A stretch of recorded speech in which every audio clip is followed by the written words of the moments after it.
Eles coloquei esse como último, porque eu pensei nele na questão da mensagem. Deixa eu só.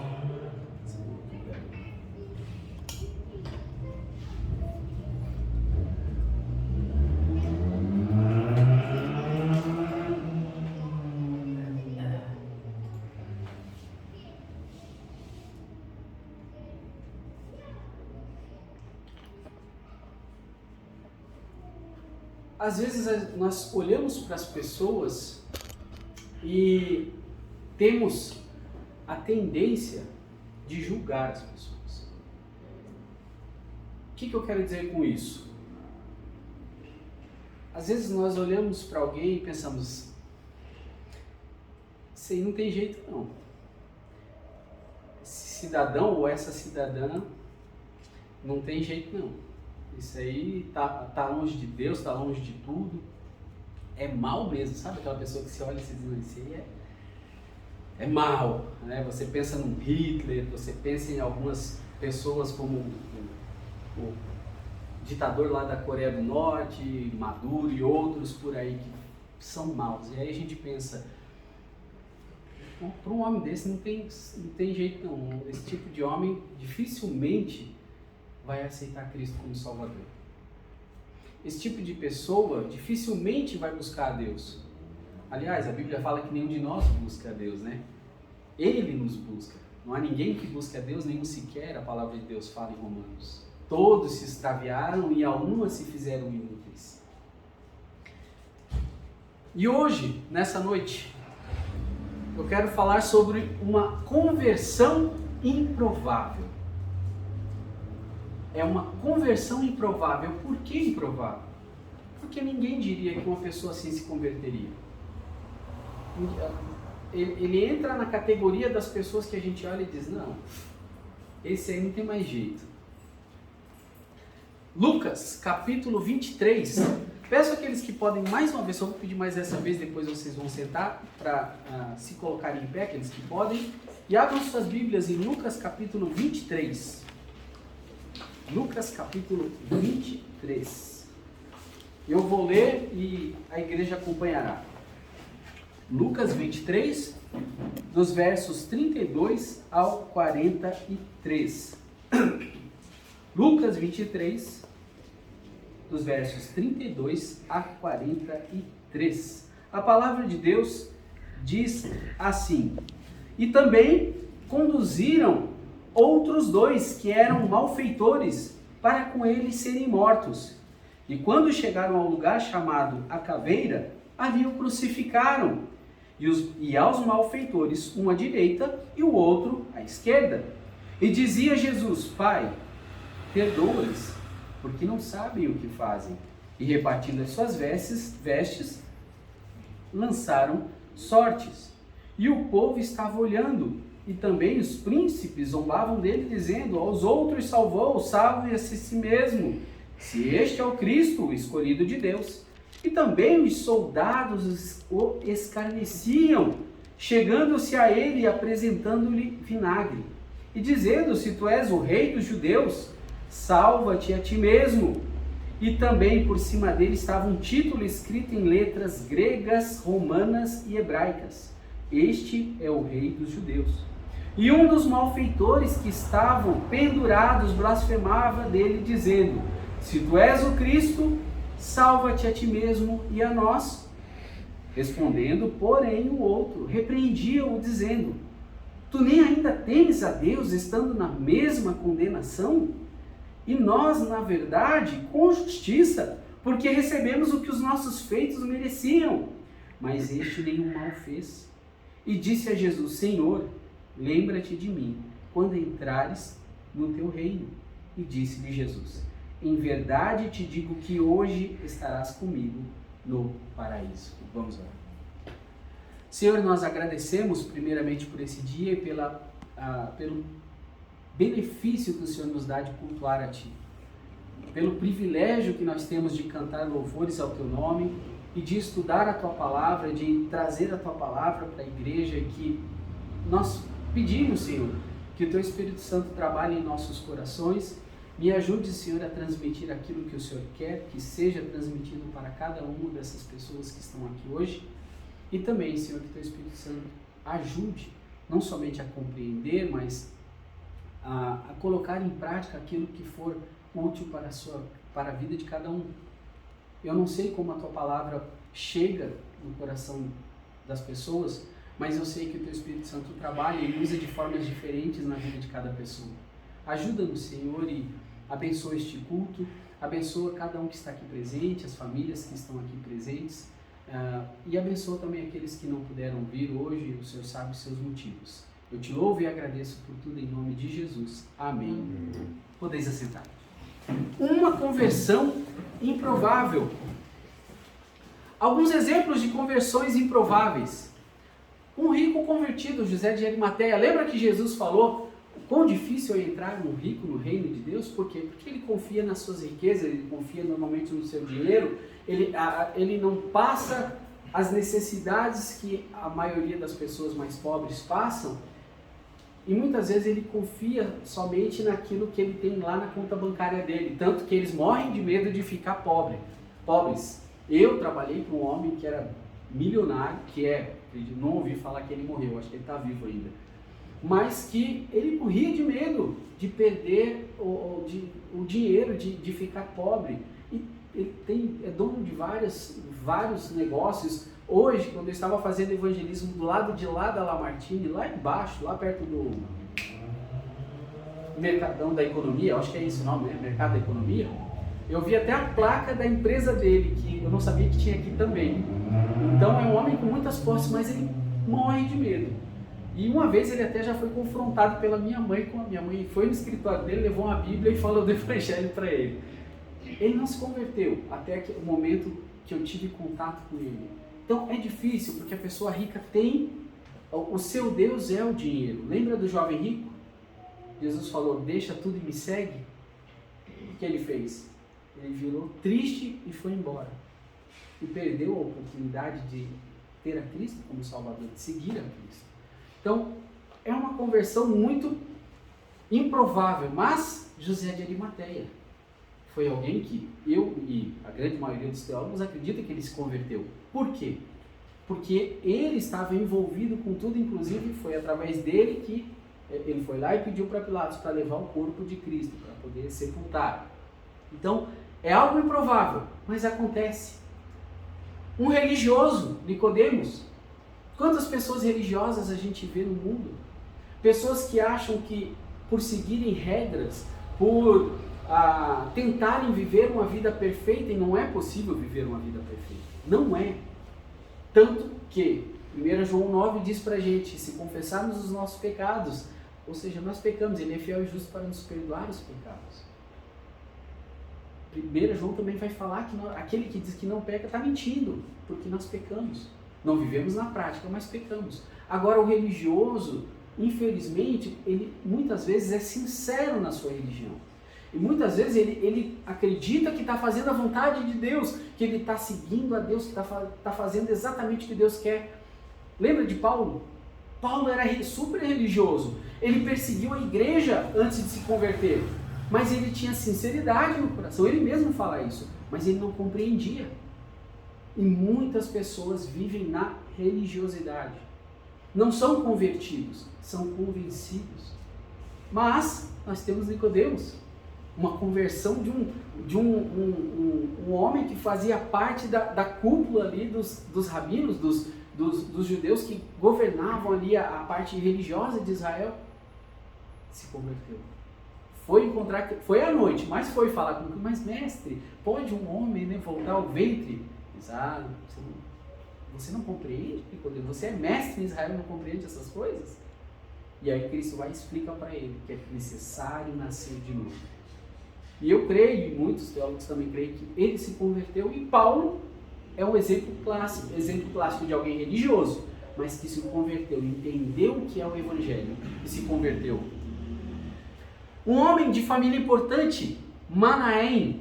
Lembram quem é Manaém? Lembra? Alguém lembra quem é Manaém? Tirando o pastor Bill. Pastor Bill não pode falar. Manaém, Colácio de Herodes. Atos capítulo 13. Ele era um dos líderes da igreja, um homem sábio. Esse termo Colácio de Herodes significa que, essa palavra Colácio ele foi criado junto com Herodes. Criado junto, desde a infância dele. E ele se converteu. Herodes não. Nem Antipas, nem Herodes o Grande. Mas ele se converteu, mesmo tendo sido criado junto com alguém que era importante, que era um dos governadores ali daquela região. Mas se converteu. Às vezes a gente olha para pessoas que a gente julga, não, essa aí não tem chance de se converter não. É alguém muito poderoso. Pense em alguns nomes, que muitas vezes nós brasileiros ficamos pensando, não, esse cidadão aí tinha que morrer. Esse cidadão tinha que morrer, porque tanto que ele está prejudicando esses, né, a gente vê alguns ministros ou políticos e a gente pensa, não, esse aí só está atrapalhando a vida do país, esse tinha que morrer. Mas Deus é misericordioso, Deus é gracioso e o amor dele alcança qualquer pessoa. Ele alcançou um rico, ele alcançou um religioso, e ele alcançou um homem de uma família importante, um homem que teve uma criação no meio de pessoas poderosas. Mas, na minha opinião, a mais improvável das conversões, o ladrão da cruz. Porque, pare para pensar na situação dele. Ele não podia fazer mais nada para tentar herdar o céu, ir para o céu. Ele não podia voltar atrás para mudar de vida. Ele não podia descer da cruz e, a partir daquele momento, viver uma vida certinha. Sabe? Não vou mais roubar, não vou matar, não vou fazer isso. Vou viver uma vida certinha para poder ir para o céu. Ele não teve essa oportunidade. Então, para mim, é uma das conversões mais improváveis, porque ele não podia fazer mais nada. E nós vamos ver que ele entendia quem ele era. 3 homens crucificados, um ao lado do outro. 2 culpados, um inocente. 2 pagando as suas dívidas com a sociedade, um pagando a dívida do mundo. Um morrendo em pecado. Lembra do ladrão que chegou e virou assim, tu não és o Cristo? Nós lemos aqui no verso 39. E um dos malfeitores que estavam pendurados blasfemava dele, dizendo, se tu és o Cristo, salva-te a ti mesmo e a nós. Esse morreu em pecado. Esse não conseguiu, como a maioria dos homens, porque Cristo mesmo falou que a porta é estreita e o caminho é estreito e só vai passar, poucos passam por ali. A porta larga, a grande maioria vai passar por ela. Então a grande maioria está nessa situação desse aqui, que está vivendo a vida do seu jeito, fazendo as coisas que acha melhor. Como dizia lá no livro de Juízes, não sei se vocês vão lembrar, em muitos momentos essa frase aparece, e cada um fazia as coisas segundo lhe parecia melhor, ou era melhor aos seus próprios olhos. Cada um fazia do seu jeito. Hoje os homens vivem dessa forma, cada um faz o que acha melhor, segundo os seus próprios olhos, segundo o seu próprio conceito. Mas qual é a referência para nós? Qual é a regra para nós? A palavra de Deus. Ela é a regra para nós. Ela diz o que é certo e o que é errado. Não é o que eu acho. Não é o que ninguém aqui acha. É o que a Bíblia diz que é o certo. Mas a grande maioria das pessoas está como esse homem, morrendo em pecado. Por quê? Porque não conseguiu enxergar o que o outro enxergou. Um morrendo para o pecado, e não vou falar agora, porque nós vamos tratar mais detalhadamente sobre como que esse homem, o outro ladrão, morreu para o pecado. E um morrendo pelos pecadores, um justo. Mas o que faz dessa conversão algo notável ou até mesmo improvável? Primeiramente, ela participou de uma profecia. Pensa o seguinte, ele não fazia ideia que ele ia participar disso. Mas Cristo seria contado com os transgressores. Isaías 53, 12. Por isso lhe darei a parte de muitos e com os poderosos repartirá ele o despojo, porquanto derramou a sua alma na morte e foi contado com os transgressores. Mas ele levou sobre si o pecado de muitos e intercedeu pelos transgressores. Ele não fazia ideia que um dia ele ia participar de uma profecia. Sabe aquela frase que as pessoas costumam falar? Estar no lugar certo na hora certa? Só que ele tinha que fazer a parte dele. Os dois estavam ali. Apenas um tomou a atitude certa. Mas seria sepultado com o rico. Essa profecia também fala, Isaías 53, 9, aqui falando de Cristo. E puseram a sua sepultura com os ímpios e com o rico na sua morte, ainda que nunca cometeu injustiça, nem houve engano na sua boca. A oração desse homem, no verso 42, olha lá. E disse a Jesus: Senhor, lembra-te de mim quando entrares no teu reino. Esse homem tinha consciência da sua condição. Verso 41. E nós, aquele falando para o outro, na verdade, com justiça, porque recebemos o que nossos feitos mereciam. Ele tinha consciência de quem ele era. Ele tinha consciência do que ele merecia. Ele tinha consciência dos pecados dele. E tem uma coisa que me deixa muito, muito aborrecida, é quando eu estou evangelizando e pergunto para a pessoa: você acha que você é pecador? A pessoa diz: não. Sério? Não é pecador? Não. Nunca mentiu? Não. Eu ouvi isso mais de uma vez. Nunca contou uma mentira para os seus pais? Não. Para ninguém? Não. Ok. Eu não posso chamar a pessoa de mentirosa na cara dela. Mas a vontade é grande, não é? A vontade é grande.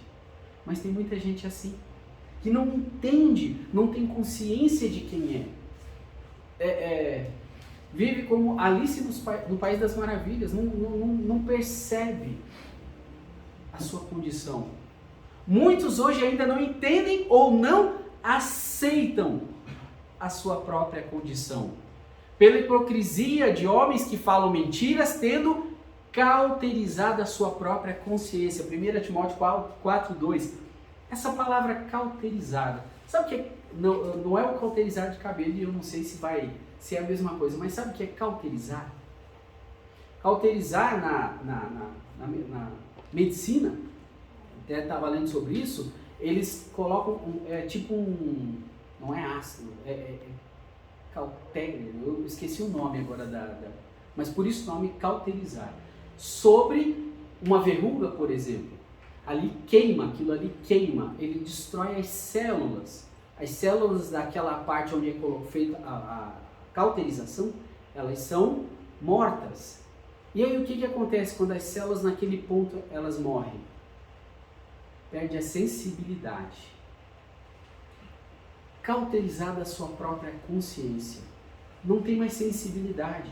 Sabe a consciência que diz o que é certo, o que é errado? Aquilo que faz você entender que você deve ou não deve fazer alguma coisa? Muitos homens estão nessa situação. A consciência está cauterizada. Ela não consegue mais entender e diferenciar o que é certo do que é errado. Não consegue entender que ela precisa mudar, que ela precisa ter uma mudança de vida e que essa mudança só é possível com Cristo.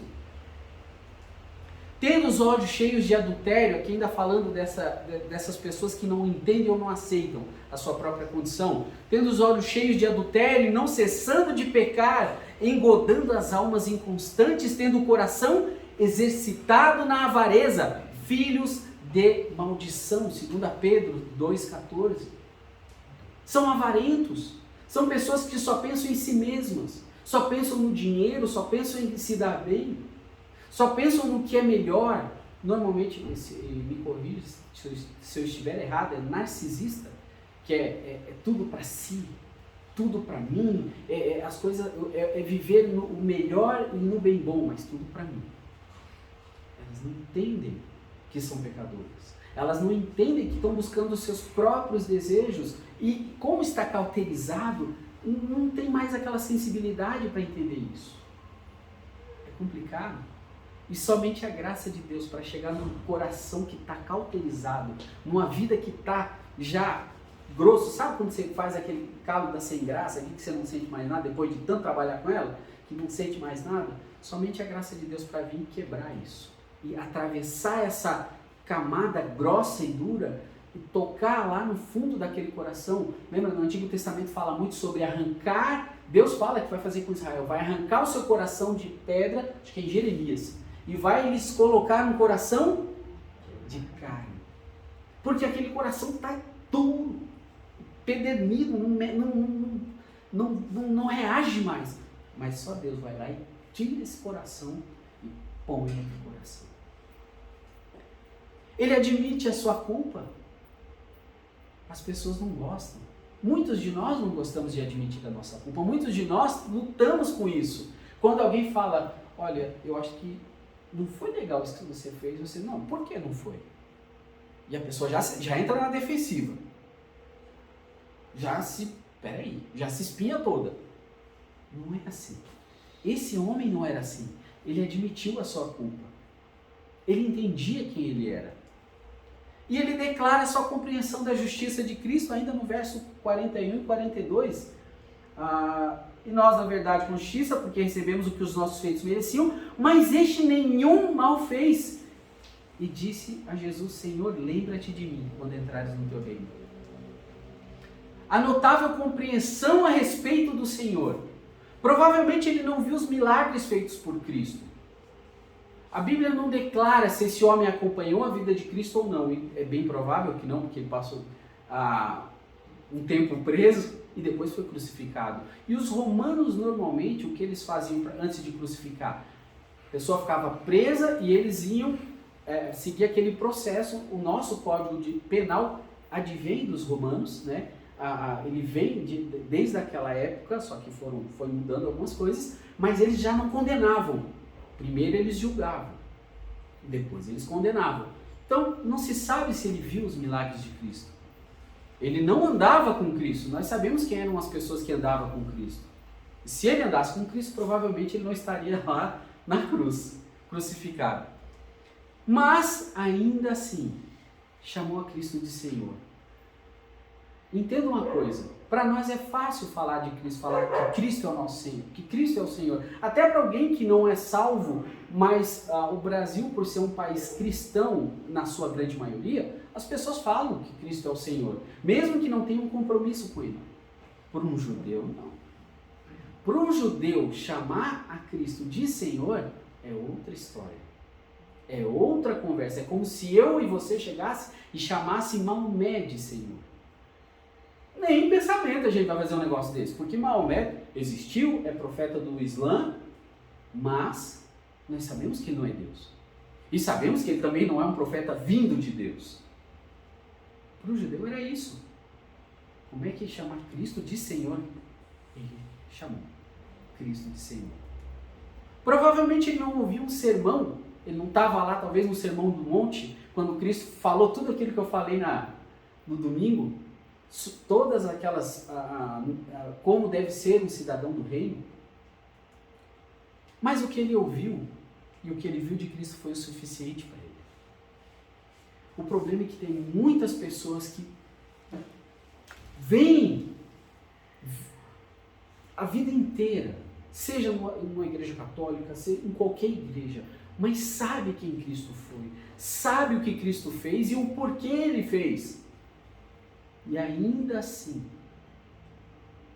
não tomam a mesma decisão que esse homem.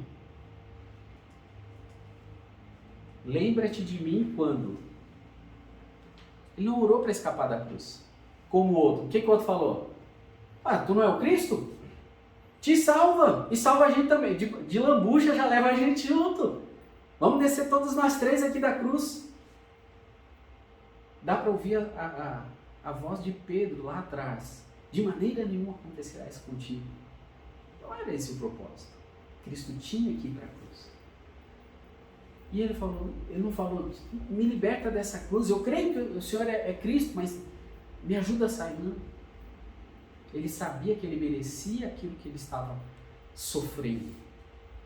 E isso é o primeiro passo para alguém ter a Cristo como Salvador. A pessoa precisa entender. O dia que eu entendi, eu chorei. O dia que eu entendi que eu era pecador e que eu estava condenado, eu chorei.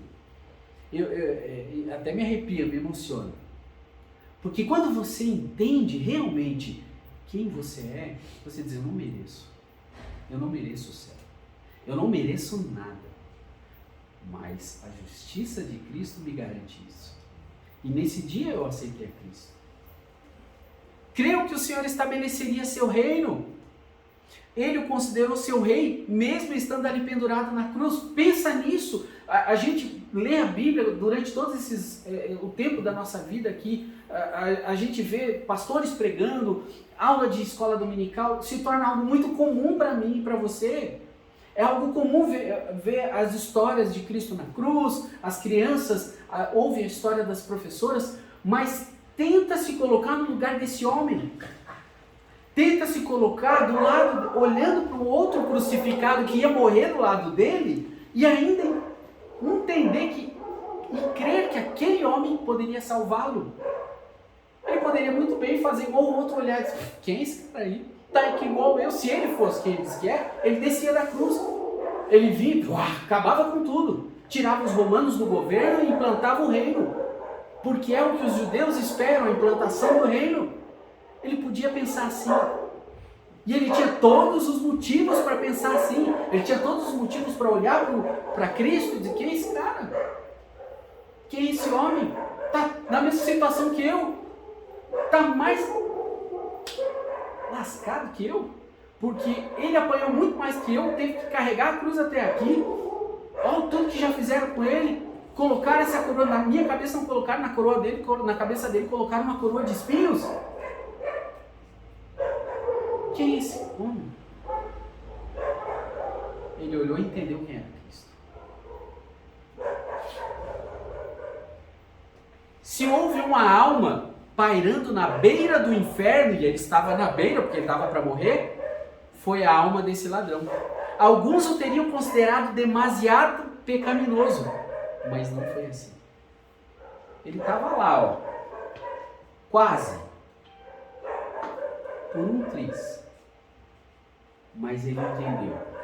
A graça de Deus chegou no coração dele, chegou nele, e ele tomou a decisão certa. Uma promessa maravilhosamente notável: hoje estarás comigo no paraíso.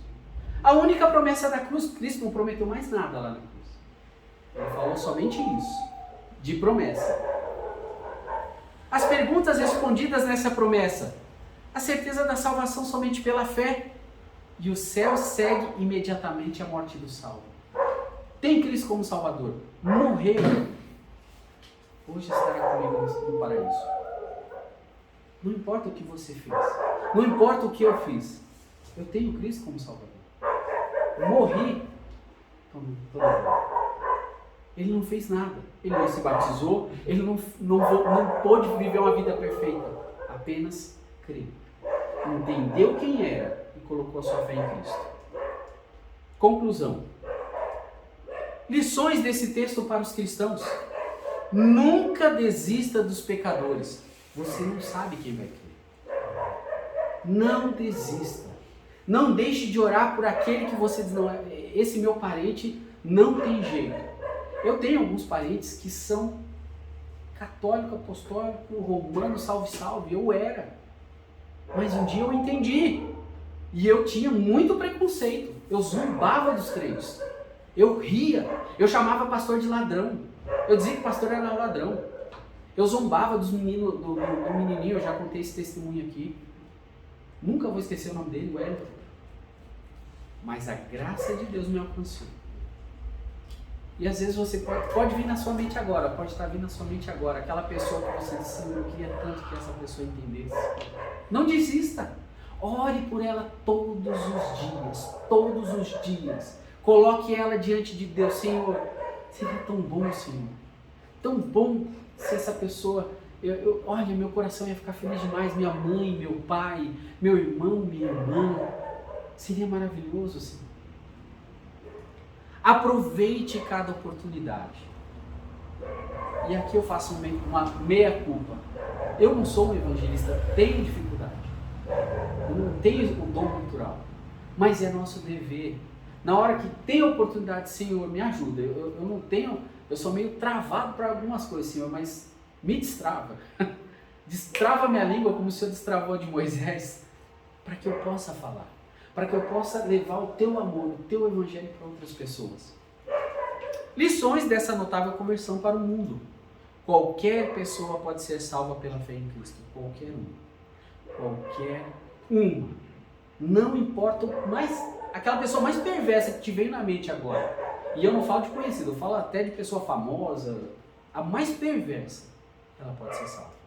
Não espere nenhum momento para crer em Cristo. Hoje ainda pode ser tarde.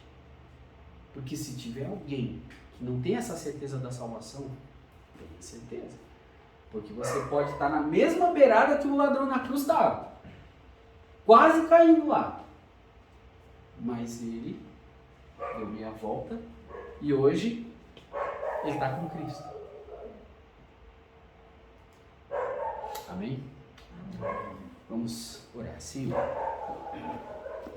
eu não conheço o coração. Só o Senhor conhece os corações. Eu sei que o meu é pecaminoso. Eu sei que a Bíblia fala que o coração é corrupto, desesperadamente corrupto. Mas o Senhor e a tua poderosa mão, a sua graça pode chegar e arrancar os corações de pedra e colocar um coração de carne. Faça isso, Senhor. Seja aqui, seja em qualquer lugar, né? Alguém que esteja assistindo a pregação da tua palavra, por favor. Eu sei que pessoas estão pensando em seus parentes e eu penso nos meus, em conhecidos, em pessoas que eu amo e que eu sei que não têm a Ti como Senhor e Salvador de suas vidas. Que eles tenham a mesma compreensão que o ladrão da cruz teve, aquele que foi salvo. Que eles possam entregar a sua vida para Ti, Senhor. Ouve as nossas preces, ouve o nosso clamor. Abençoa, Senhor, eu te peço e atende cada pedido de oração que será feito nesta noite. E abençoa o retorno para os nossos lares e o restante da nossa semana. Em nome de Cristo que nós oramos e agradecemos. Amém. Irmão Cláudio.